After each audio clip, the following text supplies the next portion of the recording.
Terima kasih Bapa. Terima kasih Bapa, Engkau menikmati kami melalui pujian penyembahan kami. Bahkan Engkau bersuka cita karena kami. Terima kasih, kami sudah siapkan hati, pikiran, kehendak, perasaan kami untuk menerima kebenaran firman-Mu. Berbicaralah kepada kami siap mendengarkannya dan melakukannya dalam hidup kami mulai saat ini sampai selama-lamanya. Yang siap diberkati katakan sama-sama. Haleluya, puji Tuhan. Shalom. Orang yang berkemenangan seperti apa ya? Kalau orang menang itu seperti apa? Sukacitanya. Tepuk tangan dong. Tepuk tangan. Shalom. Terima kasih tentunya buat Tuhan Yesus. Dan terima kasih buat gembala senior di tempat ini. Terima kasih juga buat hambanya. Dan seluruh jemaat tentunya saya berterima kasih. Saya diberi kesempatan untuk melayani pekerjaan Tuhan di tempat ini. Saya namanya Rudolf Fau. Kalau Fau itu kalau ada orang Nias di sini udah tahu dia itu. Adakah orang Nias di sini? Mana? Banyak cuma 1, 2, 3, 4, 5, 6, 7, 8, 9, 10, 11, 12, 13. Ya udah segitulah. Puji Tuhan. Saya dokter. Puji Tuhan, istri saya satu-satunya. Anak, kalau dokter apa katanya? Kalau KB anaknya berapa? 2 cukup. Tapi puji Tuhan, saya anaknya 4. Kalau Tuhan yang kasih berarti itu yang terbaik. 1, 2, 3 alumni Atmajaya. Yang terakhir 3 tahun yang lalu itu alumni dari psikologi UI. Puji Tuhan. Semua pada kerja dan 2 dan 3 dokter seperti papanya. Tapi yang dokter sekarang yang nomor 2 ini sedang spesialisasi paru-paru di UI di sana masih semester 3. Kalau yang nomor 3 laki-laki sedang berdoa bergumul supaya dia bisa juga untuk spesialisasi. Nah, Bapak Ibu, sekilas saya sampaikan tentang saya pribadi. Kalau dalam pelayanan, saya Direktur Rumah Sakit Karya Medika 2 di Tambun. Saya juga Gembala GB Bekasi Plaza di Rayon 5 di bawah Paniko. Puji Tuhan, terima kasih sekali lagi kesempatan yang diberikan buat saya. Saya senang sekali. Saya melewati 1 provinsi tadi. Dari pagi pelayanan, terus habis itu makan siang, terus ada pertemuan. Ini hambanya yang setia banget, itu bendahara gereja kami. Puji Tuhan, kami sampai di sini tadi jam 4 sore. Puji Tuhan. Tahu aja itu security-nya Pak. Pas kami masuk di situ dia bilang, Bapak yang khotbah ya. Sampai Pak Tommy namanya, kok dia tahu ya? Mungkin karena Pak Rudolf pakai dasi kali. Ya udah puji Tuhan aja. Memang anak-anak Tuhan itu Tuhan buat perbedaan. Puji Tuhan. Ya oke, itu yang saya sampaikan kepada Bapak. Mari kita buka Alkitab kita dari Kejadian pasal 12 ayat 1 sampai 3. Kejadian pasal 12 ayat 1 sampai 3. Saya mau tanya aja kepada Bapak Ibu. Waktu siapa yang tahu waktu Raja Salman ke Indonesia? Ada tahu itu? Siapa raja mana itu? Dia kesini nggak waktu itu ke Tangerang? Jakarta Barat ya. Pernah nggak kesini? Nah waktu dia datang, orang-orang lagi ngapain? Waktu dia datang semua berdiri. Nah ini yang mau kita baca, mohon maaf ya Pak. Yang mau kita baca adalah firman Tuhan. Yang adalah Allah itu sendiri.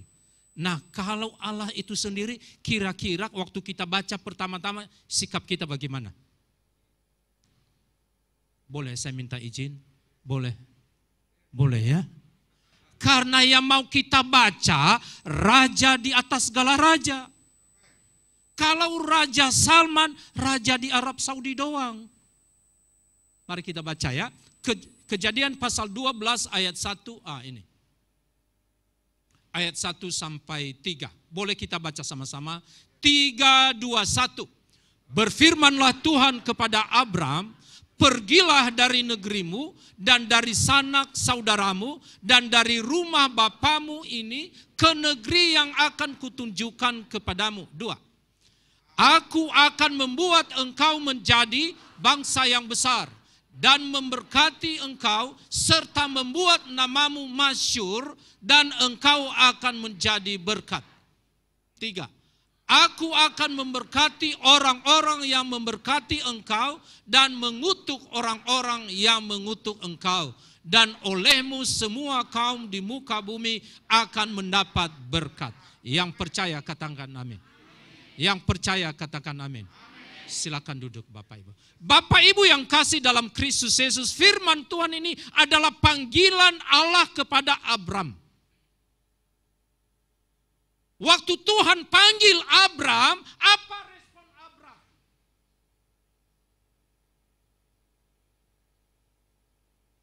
Saya hanya mengingatkan saja.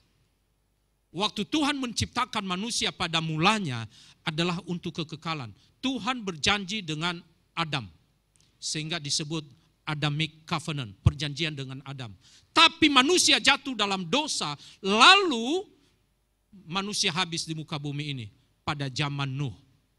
Lalu Tuhan perbaharui janjinya melalui Abraham. Abram Covenant. Perjanjian dengan Abram. Apa janji Tuhan kepada Abram? Kamu pergi kemana? Di situ dikatakan belum jelas alamatnya. Bukan pergi ke Nias. Bukan pergi ke Jakarta Barat di sini. Tidak. Mau cari di Google juga kagak ada. Belum ada waktu itu. Siapa yang pernah ke Yerusalem? Ya, puji Tuhan. 1. Nanti 2. Nanti kita ibadah sama-sama di sana, Pak. Ada yang mau enggak? Ada 7 orang yang mau ya. Ya. Tolong itu menjadi kerinduan Bapak Ibu. Kita beribadah di sana di Yerusalem. Bukannya Yerusalem barunya, Yerusalem yang ada aja dulu. Puji Tuhan. Bapak Ibu yang kasih dalam Kristus Yesus, ketika Tuhan berbicara kepada Abram, kamu pergi, kamu keluar dari negerimu, negerinya itu di Ur-Kasdim, Irak bagian utara. Kamu keluar dari sanak saudaramu, pergi ke tanah yang akan kutunjukkan kepadamu. Itu dia disuruh keluar dari zona nyamannya. Dia udah aman kok Tuhan berbicara kepada kamu keluar pergi ke tanah.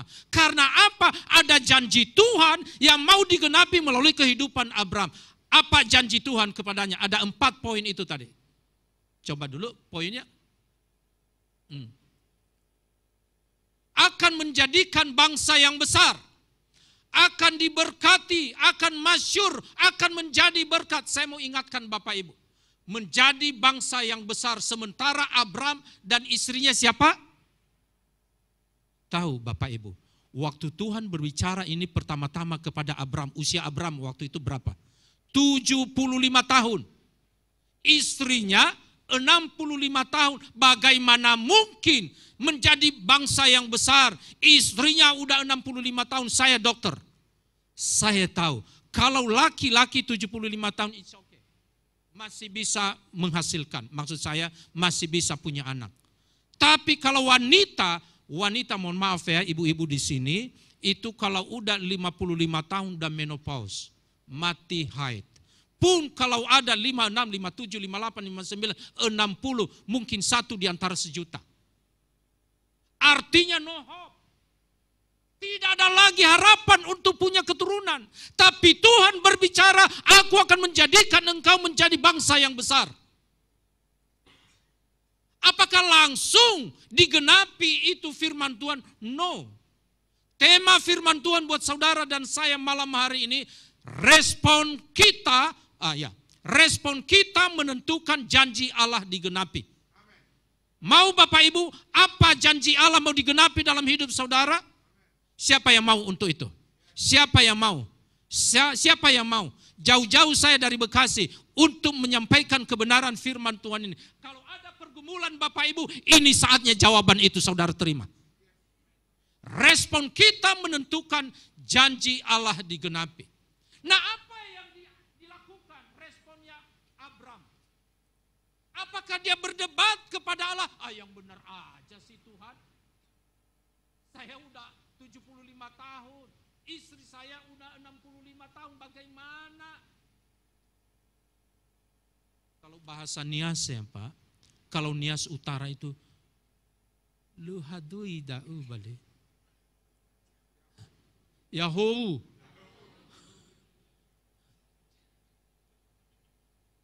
Le mungkin da'u.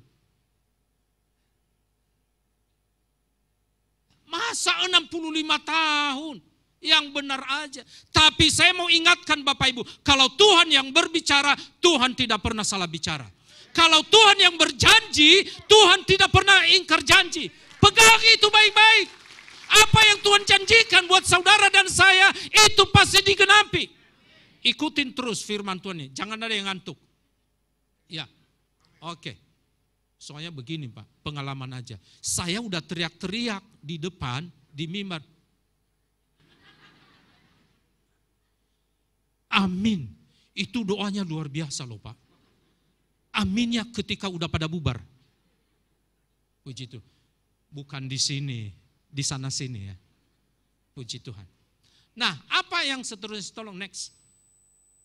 Ya, ini dia. Respon Abraham, dia tidak berdebat, masa sih?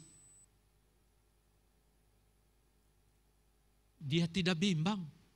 Karena dia tahu siapa yang berbicara. Tuhan sendiri. Dia tidak ragu. Apa yang dilakukan? Coba next.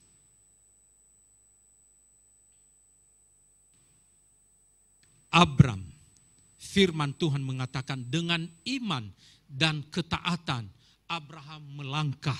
Karena apa? Ternyata yang membimbing Abraham adalah Allah sendiri. Kalau Allah sendiri yang bimbing, masa ragu-ragu sih? Dia adalah pencipta langit dan bumi serta isinya. Saudara dan saya adalah ciptaan yang sempurna, segambar secitra dengan Allah sendiri. Saya punya anak. Ada 4. Saya tahu keadaan mereka waktu kecil. Dan sekarang pun. Saya pernah taruh mereka di pundak ini. Anak-anak kan suka begitu kan? Digituin. Itu aja orang tua di dunia. Apalagi Bapa di surga.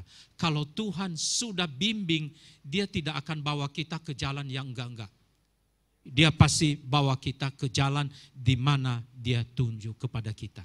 Bapak Ibu percaya hal yang begitu? Panggilan Allah terhadap Abraham itu jelas. Tidak hanya berbicara mengenai janji, tapi juga ada kewajibannya. Apa itu? Apa responnya Abraham? Dia hanya taat saja. Dia percaya sepenuhnya pada firman Tuhan itu. Coba Kejadian pasal 15 ayat 1 sampai 6.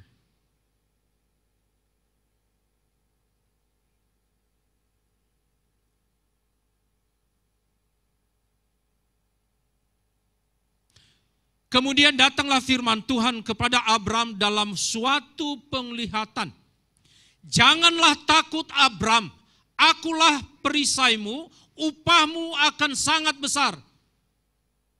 Abraham menjawab, ya Tuhan Allah, apakah yang akan engkau berikan kepadaku? Karena aku akan meninggal dengan tidak mempunyai anak, dan yang akan mewarisi rumahku ialah, maaf ya, bukan Eliezer yang kemarin itu ya. Sorry, bukan ini. Saya menegaskan aja, bukan Eliezer yang kemarin itu. Orang Damsik itu, kalau yang ini kan orang mana Eliezer kemarin ya. Ini yang dimaksud Eliezer orang Damsik. Berikutnya. Lagi kata Abraham, engkau tidak memberikan kepadaku keturunan sehingga seorang hambaku nanti menjadi ahli warisku. 4. Tetapi datanglah firman Tuhan kepadanya demikian. Orang ini yaitu Eliezer orang Damsik itu tidak akan menjadi ahli warismu, melainkan anak kandungmu. Dialah yang akan menjadi ahli warismu.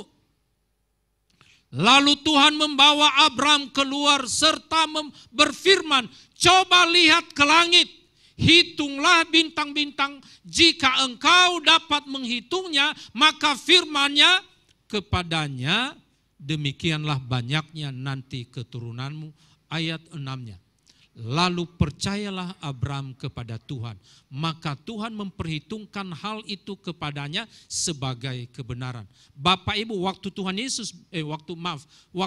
Allah berbicara kepada Abram di Kejadian pasal 15 itu usia Abram berapa? 99 tahun. Istrinya Sarah 89 tahun. Perhatikan baik-baik. Tuhan berbicara ketika Abram 75 tahun. Tidak langsung jadi. 24 kemudian baru Tuhan ingatkan itu. Saya ingatkan, kalau Tuhan yang berjanji, Tuhan tidak pernah ingkar janji. Kalau Tuhan yang berbicara, dia tidak pernah salah bicara. Apa yang dikatakan oleh Tuhan, istrimu akan melahirkan tahun depan loh. Melahirkan seorang anak, namanya siapa? Artinya rencana Tuhan, janji Tuhan itu digenapi dalam kehidupan Abram ketika 25 tahun kemudian. Saya nggak tahu Bapak Ibu, sudah berapa lama untuk pergumulan saudara. Jangan langsung bilang, saya udah berdoa, saya udah puasa, belum ada jawabannya. Udah nggak usah doa-doa, nggak usah ibadah. No, 25 tahun, ini firman Tuhan. Jangan pernah menyerah untuk itu. Ku tak akan menyerah pada apapun juga sebelum ku coba. Saudara yang kasih dalam Kristus Yesus, saya senang sekali, saya diberkati tadi waktu kita mulai ibadah, puji-pujian, kita dibawa dalam hadirat Tuhan. Saya percaya ada Tuhan di tempat ini, bukan di antara kita. Firman Tuhan mengatakan, Christ in you, Kristus ada di dalammu, bukan di antara kamu. Kristus yang ada di dalam kita, itulah yang membuat kita semangat, roh kita menyala-nyala untuk melayani pekerjaan Tuhan. Saya ingatkan, jangan hanya pada saat ibadah untuk semangat untuk memuji Tuhan. Tapi implementasinya itu yang paling penting. Abram 99 tahun dan Sarah 89 tahun. Langsung, next. Taat pada perintah Allah. Ya. Taat pada perintah Allah. Di Roma pasal 4 ayat 18. Coba dulu.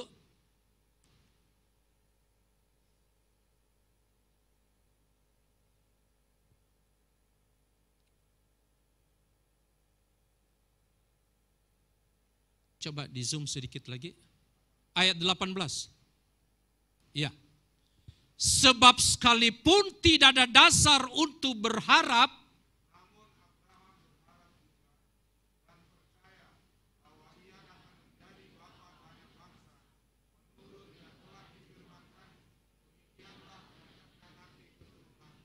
Tuhan berbicara kepada Abram 75 tahun.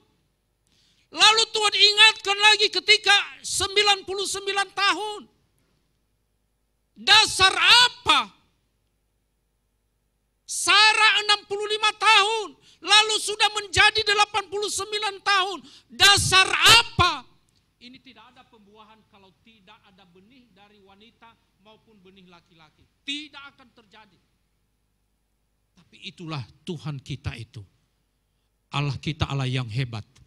Allah kita Allah yang dahsyat.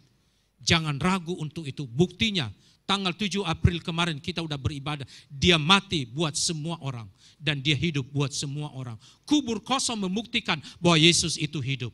Itulah pengharapan kita. Kalau saja dia tidak bangkit. Firman Tuhan mengatakan 1 Korintus 15 ayat 17 mengatakan sia-sialah kepercayaanmu. Kamu tidak punya pengharapan apa-apa. Tapi dia sudah mati betul. Lalu bangkit pada hari yang ketiga. Membuktikan bahwa Yesus itu hidup. Jangan ragu untuk itu. Sekali Tuhan Yesus tetap Tuhan Yesus. I have decided to follow Jesus. No turning back. Kalau sudah ikut Yesus, jangan ragu apapun namanya. Nanti ya puji Tuhan aja deh. Lanjut.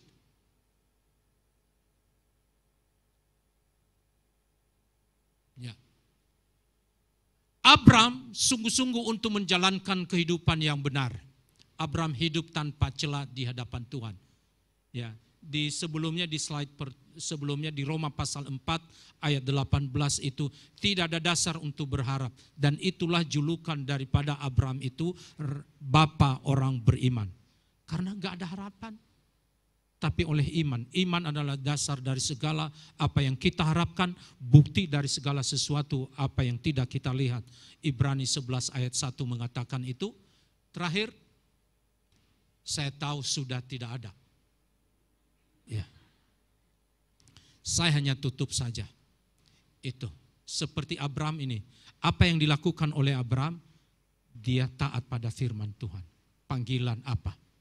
Yang kedua, dia sungguh-sungguh. Dan yang ketiga apa yang dia lakukan? Taat pada perintahnya, percaya sepenuhnya pada firman Tuhan itu. Jangan ragu, sekali lagi jangan ragu. Saya tadi sudah memulainya, saya Rudolf Fau, puji Tuhan.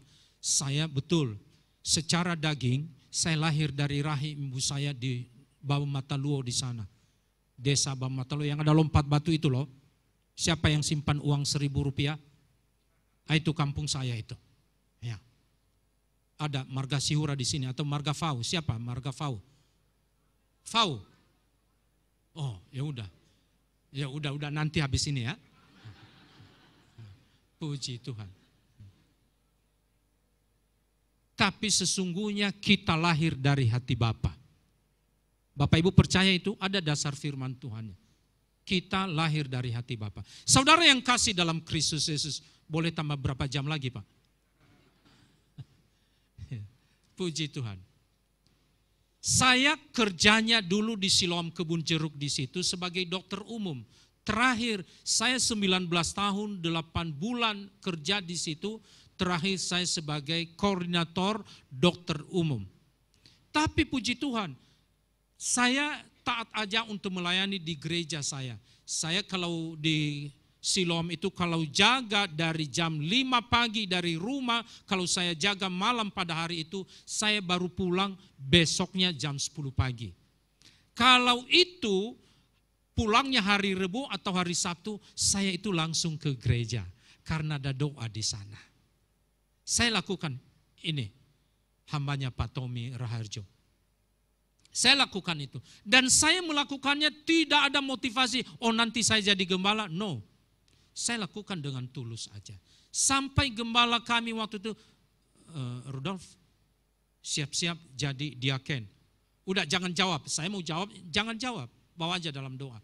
Habis itu, puji Tuhan, saya disuruh untuk beberapa bulan kemudian untuk PDP. Ya, ujian PDP. Habis itu jadi koordinator ibadah raya. Setelah itu jadi wakil gembala. Puji Tuhan. Saya tidak ada motivasi apa-apa. Jangankan ambisi, berpikir aja jadi gembala, tidak ada. Karena saya ada kesibukan sendiri. Pergi jam 5 pagi, pulang paling cepat rata-rata sih jam 10 malam. Ya, puji Tuhan. Puji Tuhan, 2011, bulan April ini, gembala kami itu dipanggil Tuhan. Lalu untuk sementara saya take over untuk itu. Bulan 6, wakilnya Paniko, Bapak Pendeta Paul Erwijaya datang kumpulin gembala-gembala Serayon 5. Udah ada blok ini, ada 3 blok waktu itu. Ada yang siap untuk jadi gembala. Nah saya blok sendiri. Karena enggak ada niatan untuk jadi gembala. Puji Tuhan, benar. Lalu Pak Paul Wijaya waktu itu udah bubar semua. Panggil Rudolf. Siapa yang ideal jadi gembala di sini? Saya bilang, kalau yang selama ini Bapak Gembala keluarga mendukung pelayanan. Hanya saja itu lokasinya tidak. Karena kami di Bekasi, pelayanan itu, gereja kami. Tapi gembala itu di radio dalam, kurang efektif. Jadi maksudnya harus orang Bekasi di sini, yang dekat di sini, dan hari-harinya ada di sini. Pak Rudolf bisa dong? Iya, Rumahnya di sini, 10 menit dari rumah saya udah sampai gereja. Tapi hari-harinya dari jam 5 pagi sampai jam 11 malam saya ada di kebun jeruk. Itu tidak memenuhi syarat. Oh kalau begitu dia foto saya. Dia foto saya, dia bilang nanti saya kasih ke Pak Niko. Bapak Pendeta Dr. Insinyur Niko Nyoto Raharjo. Dia menentukan. Benar aja 2 minggu kemudian saya ditelepon sekaligus suratnya untuk jadi gembala di tempat ini menggantikan. Dan saya diteguhkan, ditabiskan di SICC Sentul. Jadi gembala 12 tahun yang lalu. Nah, gilirannya, tantangannya seperti apa Bapak Ibu? Saya tidak punya latar belakang teologi. Puji Tuhan. Gak pernah belajar, cuman modalnya baca Alkitab doang. Kami dalam perjalanan dari Mesir ke Tanah Kanaan, saya sama istri saya di bus itu, saya berdoa, Tuhan kenapa bawa saya di sini? Kenapa saya jadi gembala?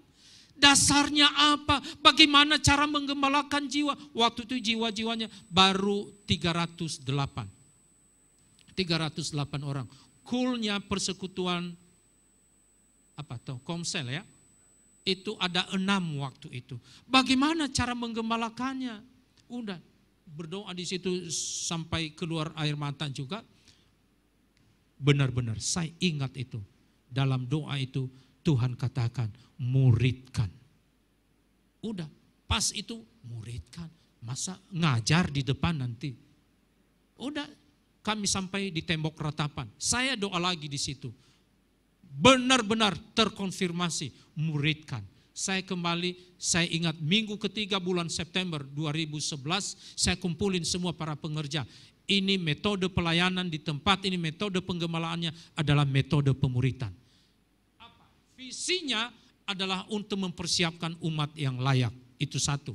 Yang Lukas pasal 1 ayat 17 bagian B. Yang kedua, melakukan amanat agung. Puji Tuhan. Bikin semua, bergerak semua. Puji Tuhan, apa yang terjadi? Jemaat waktu itu sempat 1.100. Habis itu membelah, ada satu rantingnya, puji Tuhan. Dan benar-benar Pak, waktu saya persiapkan firman Tuhan ini tadi, hari ini kami 3 kali ibadah, jam 7, jam 9, jam 11, 2 jam juga seperti di sini. Tadi ibadah ketiga itu gedung gereja kami jauh lebih sedikit dari ya. Kami itu hanya kapasitasnya kalau dipaksain 450 orang. Kalau di sini berapa ribu ya Pak ya? Udah aminin aja berapa ribu gitu ya. Ya. Puji Tuhan tadi ibadah ketiga baru kali ini setelah COVID, Mr. COVID itu baru kali ini hampir penuh tadi. Puji Tuhan. Bapak Ibu yang kasih dalam Kristus Yesus, yang penting kita lakukan hanya bagaimana saya sungguh-sungguh enggak memuridkan itu. Karena Tuhan sendiri yang berbicara. Apa yang kami lakukan? Ini masuk tahun ke-10, tiap malam ini yang bawa kendaraan tiap malam nih. Tiap malam kami kunjungan ke kul-kul yang ada, komsel-komsel yang ada. Iya betul, sebetulnya malam ini pun juga ada, tapi karena ada pelayanan di sini saya bilang pending aja. Yang saya mau sampaikan kepada Bapak Ibu, respon saudara akan menentukan janji Allah digenapi dalam hidup kita. Ingat baik-baik. Abraham sudah memberikan contoh, saya pun juga memberikan. Jangan berpikir tidak ada tantangannya, tantangannya begitu rupa. Tapi kita lakukan aja dengan sungguh-sungguh. Kalau Tuhan sudah berbicara, dia tidak salah berbicara. Kalau Tuhan sudah janji, dia tidak pernah ingkar janji. Shalom. Shalom. Shalom. Kalau ini saya serius. Shalom. Iya. Apakah Bapak Ibu diberkati firman Tuhan ini? Kalau saudara diberkati dan mau komit untuk meresponi panggilan Tuhan, saya undang Bapak Ibu untuk bangkit berdiri. Yang mau meresponi aja, saya enggak paksain semuanya.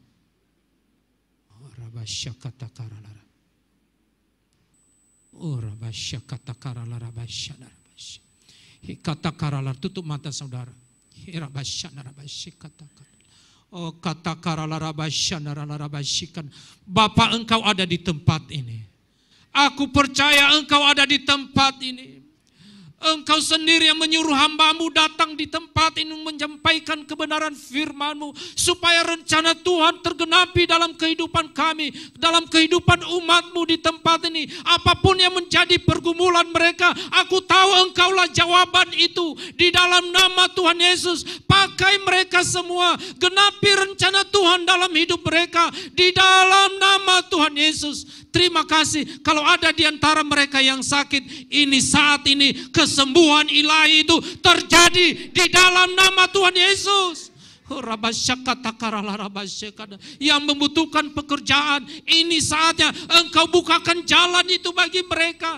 Terima kasih. Bahkan yang menghendaki untuk keturunan sudah sekian lama, mereka sudah berumah tangga dan belum dapat juga. Dan saya mau katakan oleh dalam tuntunan Tuhan, jawaban itu buat saudara. Dan hari ini Tuhan katakan, tahun depan engkau akan melahirkan. Aku katakan itu firman Tuhan. Tahun depan kalau ada saudara di tempat ini yang menantikan kelahiran anak, ini jawaban buat saudara. Tahun depan engkau akan melahirkan. Terima kasih Tuhan Yesus. Berkati seluruh jemaat di tempat ini. Berkati juga Bapak Gembala di tempat ini. Dan lebih-lebih hamba-Mu Bapak Pendeta Nathanael pribadi dan keluarga. Terima kasih buat seluruh pengerja yang ambil bagian dalam pelayanan ini. Di dalam nama Tuhan Yesus kami telah berdoa dan mengucap syukur. Haleluya. Yang sudah diberkati katakan sama-sama.